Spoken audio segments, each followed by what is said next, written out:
Kwa majina naitwa Peter Mizambwa, ni mkuu wa usalama barabarani wilaya Nyamagana. Shehe amesema DTO. DTO ni kifupi cha Kiingereza, District Traffic Officer. Yaani mkuu wa usalama barabarani wilaya Nyamagana. Lakini nimeambatana na askari wangu wa dawati la elimu wilaya Nyamagana. Ajitambulishe. Asalamu alaykum warahmatullahi wabarakatuh. Kwa jina nimekuwa askari maarufu na saba tunaongeza. Asante. Sisi lengo kuu la kuja hapa ni kutoa elimu ya usalama barabarani. Na kazi kubwa ya jeshi la polisi ni kulinda usalama wa raia na mali zao. Lakini tunatoa elimu kwa makundi mbalimbali. Tuna makundi sita ya watumiaji wa barabara. Moja hilo kundi ni waumini. Iwe waumini wa dini ya Kiislamu au waumini wa dini ya Kikristo. Kwa hiyo tunapita kwenye nyumba za ibada, ikiwepo misikiti, makanisa, ili tutoe elimu kama jukumu letu sisi jeshi la polisi, ili tuweze kupunguza ajali. Nianze kwa kusema kwamba Shehe amezungumzia bima ya afya. Hiyo ni afya kwa maana kama unaumwa. Mimi nianze na bima ya ajali, kwamba watu tunatumia vyombo vya moto.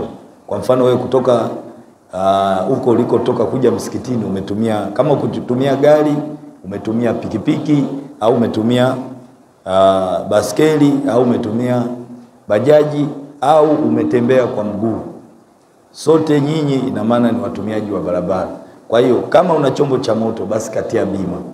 Na kwa nini tunasema bima ina umuhimu gani? Bima ya chombo cha moto, kwa maana kwamba unaweza ukagongwa. Ukigongwa ukapata ulemavu, kwa maana ukavunjika mguu, ukavunjika mkono, je, utapataje fidia? Amezungumza Shehe hapa. Unaambiwa sasa mguu kufanyiwa operation ni milioni moja. Milioni moja unaitoa wapi?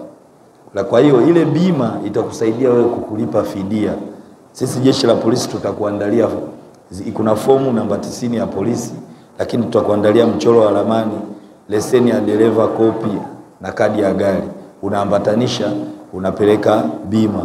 Wanakujazia fomu inaitwa claim form ya madai. Baada hapo wanakuandalia malipo, unalipwa. Kwa hiyo kama kule hospitalini kunahitajika pesa kwa ajili ya matibabu, basi utapata ile bima.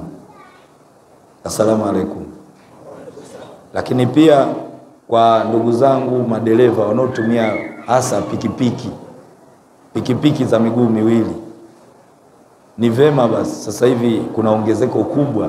Hata ukienda hospitalini Seketule au Bugando, wengi madereva wamevunjika miguu, wamevunjika mikono, wanawekewa wengine wamekatwa miguu, wengine wanawekewa piopio. Kwa hiyo ni vema unapoendesha pikipiki kwanza vaa kofia ngumu, kwa Kiingereza tunaita helmet.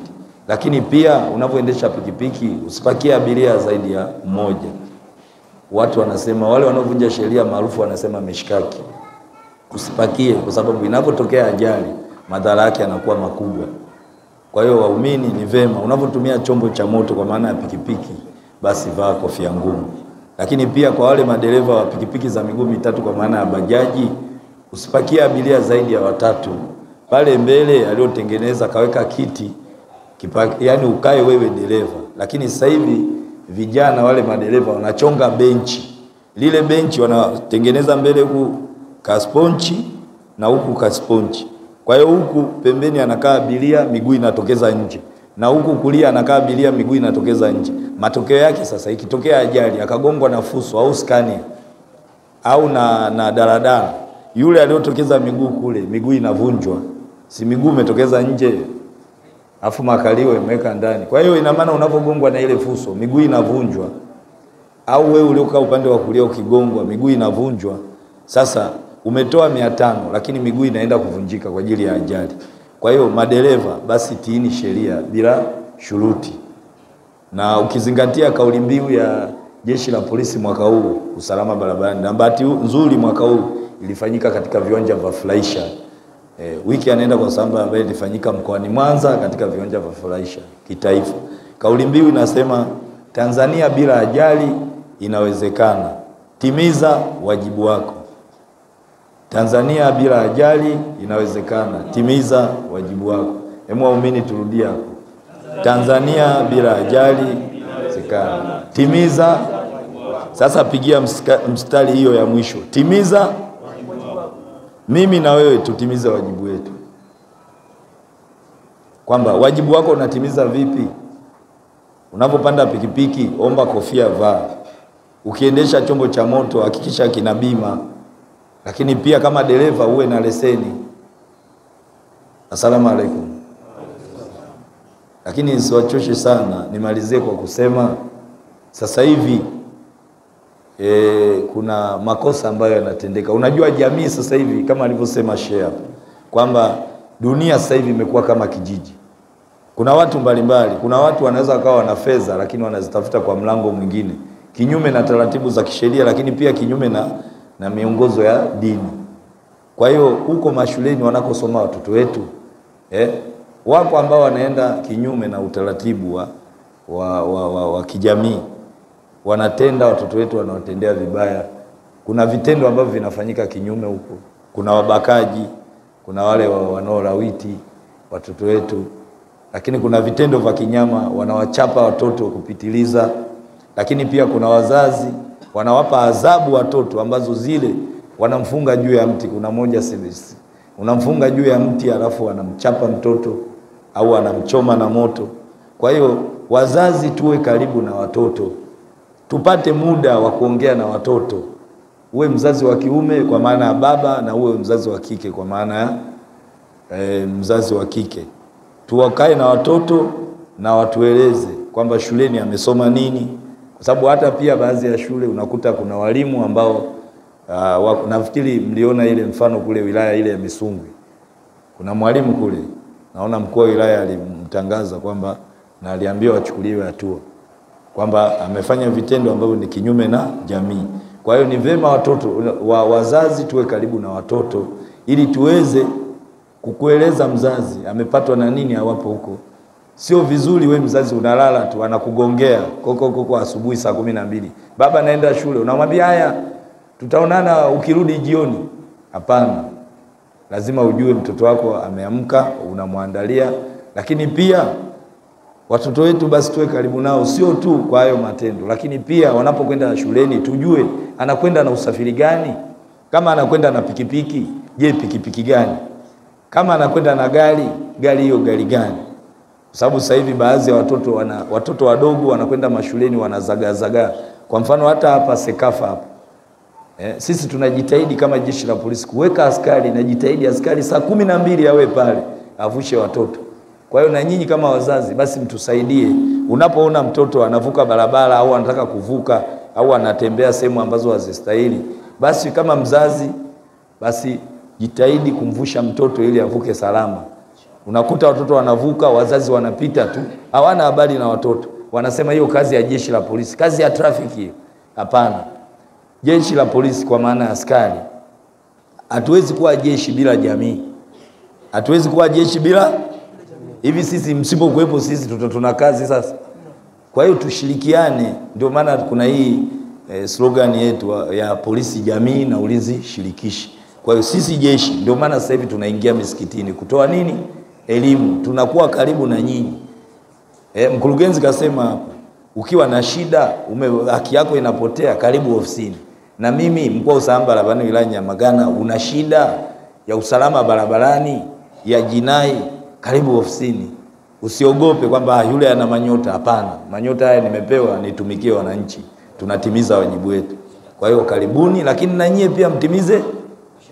Kwa hiyo hawa watoto wetu hawa, hebu wanapokuwa barabarani tuwasaidie, tusubiri mpaka polisi.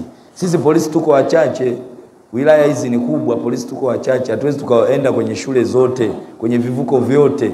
Tunatia sehemu muhimu. Kwa mfano tunaangalia Sekafa pale wanafunzi wengi sana. Tunaenda pamoja na kuwafundisha hao wanafunzi juu ya kuvuka barabara, lakini pia na nyinyi kama wazazi basi muwe karibu na watoto, lakini pia tutimize jukumu letu la kuwasaidia watoto. Lakini sio watoto tu. Kuna hilo katika hilo kundi, kuna walemavu, lakini pia kuna wazee. Tuwasaidie basi tunapowaona barabarani. Asalamu alaykum. Mimi naomba niishie hapa, ila naomba Shehe Mkuu uendelee pia kutupa hii nafasi. Pia wale mashehe wa misikiti mbalimbali tunapoomba hata watupe dakika 10 tutoe hii elimu ili waumini, manake hapa ajali zinatokea. Sasa nani mwenye jukumu? Ni jeshi la polisi. Kwa hiyo tupewe nafasi, tutoe elimu, lengo kuu tupunguze ajali zinazoepukika, ikiwezekana ziishe kabisa.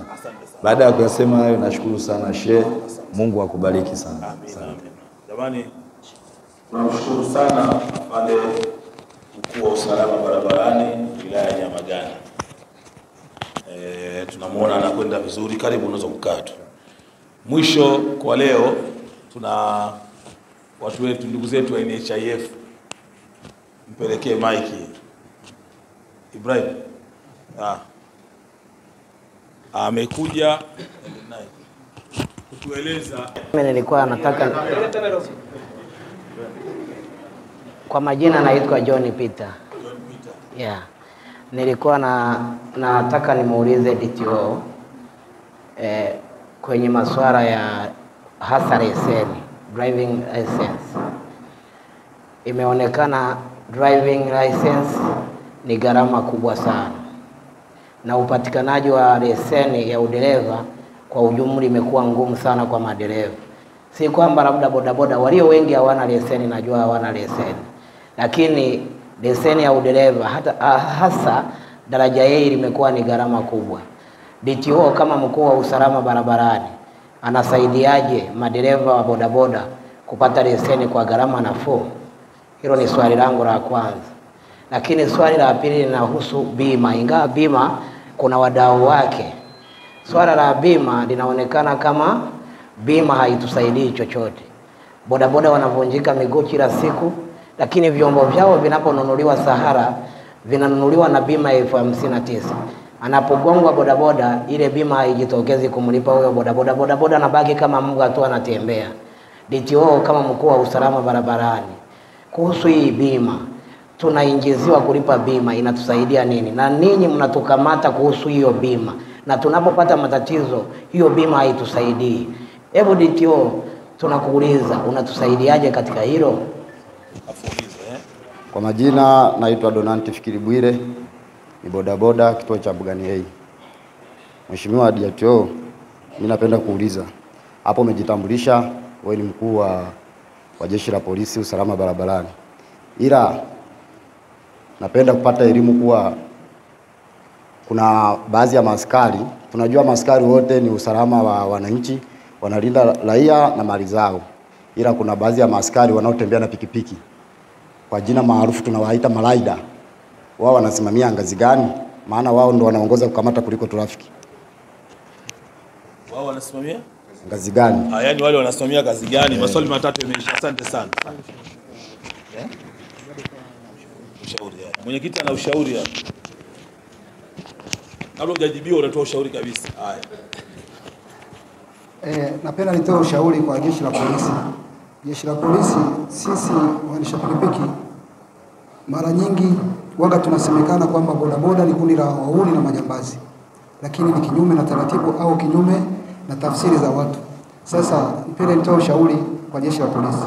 Jeshi la polisi mnabidi mshirikiane na bodaboda kuwa bega kwa bega, kwa sababu bodaboda sisi tunabeba watu na vitu. Kwa hiyo mkikaa vizuri na bodaboda mnaweza kupata hata taarifa mbalimbali ambazo hamkuweza kuzipata nyie kwenye jeshi lenu la polisi. Na jambo lingine napenda nizungumze na mheshimiwa mkurugenzi, bahati nzuri yuko hapa mwakilishi wa rais. Sisi bodaboda ni kundi ambalo tunajishughulisha kwa kazi zetu ndogo ndogo za bodaboda za uendeshaji wa pikipiki, na tumekuwa ni kundi ambalo tumetengwa kwenye fursa mbalimbali hasa za kiserikali. Kwa hiyo mheshimiwa mkurugenzi, huu ni ujumbe kwako sisi kama waendesha pikipiki kutusamini na kuwa karibu na sisi kwa fursa mbalimbali hasa ambazo zinatolewa na mheshimiwa rais, ili na sisi zishuke chini zitufikie, kwa sababu tunafanya kazi zetu kwa mateso sana. Asante sana. Asante sana. DTO kwa ufupi majibu. Asante. Kwanza swali la kwanza nafikiri ni mwenyekiti wa hicho kituo au kijiwe. Niseme tu kwamba jeshi la polisi, ndio maana tuna falsafa ya polisi jamii na ulinzi shirikishi, kwa maana bila jeshi, bila wananchi hakuna jeshi. Kwa hiyo tunashirikiana na wananchi, na pia hiyo dhana yako kwamba baadhi ya wananchi wanasema bodaboda au kazi ya akisikia tu bodaboda kwamba bodaboda ni watu wahalifu, watu wahalifu, kwamba wanatumika kwenye uhalifu. Sasa niseme tu badilikeni, naita mindset. Nyinyi wenyewe pamoja, sisi tunatoa elimu jeshi la polisi, lakini nyinyi, kazi ya bodaboda ni kazi kama kazi nyingine. Kama mimi nilivyo polisi na wewe kama dereva wa nini, wa pikipiki. Kwa hiyo ni kazi kama kazi nyingine, ili iheshimike kwenye jamii. Basi na nyinyi matendo yenu yawe mema. Baadhi yenu utakuta baadhi wanatumia zile pikipiki kupola wamama pochi, kupola simu za wananchi. Sasa na wengine unakuta wanatumia pikipiki kubeba wahalifu. Wengine wanatumia pikipiki kubeba madawa ya kulevya, mirungi, bangi. Lakini wengine wanafanya vitendo vingine, wanabeba dada zetu wanawapeleka huko usiku, wanawabaka. Sasa hivyo vitendo, ndio maana baadhi ya wananchi, jamii inaona kama kundi la bodaboda ni wauni, watekaji, majambazi. Sasa ili jamii sasa ibadilike, nyinyi wenyewe kwanza badilikeni. Ndio maana jeshi la polisi tunatoa elimu, na sasa hivi tupo karibu na waendesha pikipiki. Ndio maana jana afande RPC mkoa wa Mwanza, afande Willy Blood Mtafungo, ameitisha kikao hapo Mabatini cha madereva wote, kuanzia baskeli, watembea kwa miguu, pikipiki, bajaji, magari makubwa, madogo, malori. Pale Mabatini watu walijaa, na akatoa elimu. Kwa hiyo niseme tu kwamba badilikeni nyinyi, na nyewe wenyewe jionyeni wenyewe kwa wenyewe, jikamateni wenyewe kwa wenyewe, jamii itawaamini. Kwa hiyo badilikeni kwa baadhi yenu matendo yenu. Haya, lakini la pili kuhusu bima. Ile bima kwa mtu mmoja ukikata 59,000, hiyo yani inakulinda wewe tu dereva. Kwa hiyo ili umlinde yule unompakia abiria, inatakiwa umkatie hapo yule abiria, inatakiwa uongeze hapo 22,000. Kwa hiyo unapokwenda kukata bima, mwambie mimi nakata hii 59,000 ya kwangu na chombo changu, lakini naomba nikate na ya abiria. Ndio maana tunasema pikipiki usipakie abiria zaidi ya mmoja, kwa sababu ukipakia 3 4, ukipata ajali ile bima watasema sisi tunakulipa wewe pamoja na abiria wako mmoja, au wengine hatuwatambui.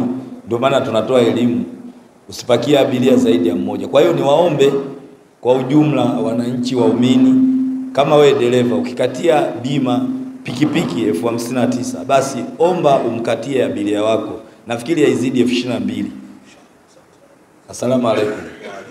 Lakini lingine lile la mwisho alizungumzia leseni. Leseni, mimi kama mkuu wa usalama barabarani, kama jeshi la polisi mkoa wa Mwanza, wilaya ya Nyamagana, kupitia viongozi wangu nitaandaa utaratibu. Bahati nzuri nami Mungu amenibariki. Mimi ni pamoja kuwa ni polisi mkoa wa usalama, lakini mimi ni mkaguzi wa magari. Mimi profession au ujuzi wangu mimi ni fundi. Nimeajiriwa jeshi la polisi kama fundi wa magari. Kwa hiyo nitaandaa utaratibu kwamba nitawasaidia kuwafundisha bure. Mimi ni mkaguzi wa magari, natoa leseni, nataini madereva, nafungia leseni, nakagua magari. Kwa hiyo nitawasaidia, tukiungana na manager wa TRA, tutaungana naye, tutaandaa darasa, tutaangalia utaratibu, kuandaa darasa ambalo litakuwa bure. Jeshi la polisi usalama tutatoa hiyo elimu bure, tutaandaa utaratibu na tutaandaa vipeperushi, lakini tutatafuta magari kwa wadau mbalimbali. Tutapita na lile gari la matangazo kuwatangazia kwamba labda tutakuwa na elimu pale Mabatini. Kwa hiyo tutakapotangaza hiyo fursa mje. Hatuna uwezo wa kuwalipia, maana kulipa leseni 70,000 hiyo unapewa control number kule TRA. Hiyo siwezi kukulipia. Ila mimi nitatoa elimu bure. Baada ya kwenda VETA kulipa hiyo 200,000 sijui 300,000. Hiyo kwa hiyo utotoa. Tutafundisha sisi jeshi la polisi, tutawapa veti, lakini tutawasaidia pia mpate nini? Mpate leseni. Kwa hiyo mimi kama mkuu wa usalama barabarani, kama jeshi la polisi, kama mtumishi, nitajitahidi kuandaa hilo darasa. Nitaomba kwa viongozi wangu, kwa hiyo tupewe hiyo nafasi, tutawatangazia, tutatoa hiyo fursa. Lakini la mwisho, ndugu yangu amesema wale vijana wetu kule Dar es Salaam wanayoita Tigo.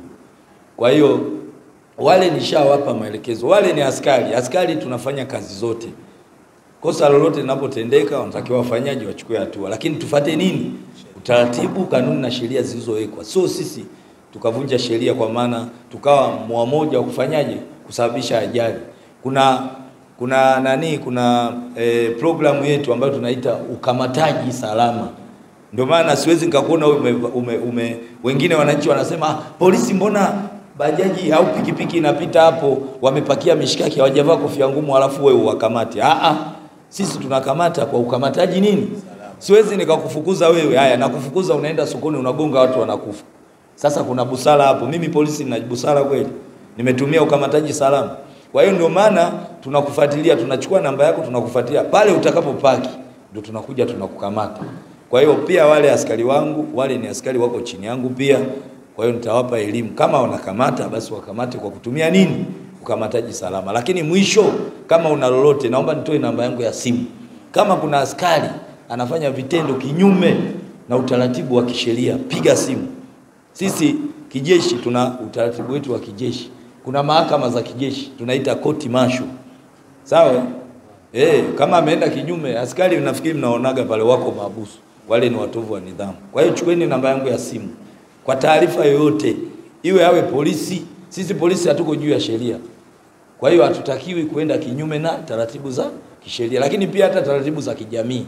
Ndio maana tunatakiwa tuwe karibu na jamii. Kuna msiba tuwepo, misikitini tunakuwepo, kanisani tunakuwepo. Namba yangu ni 0715 66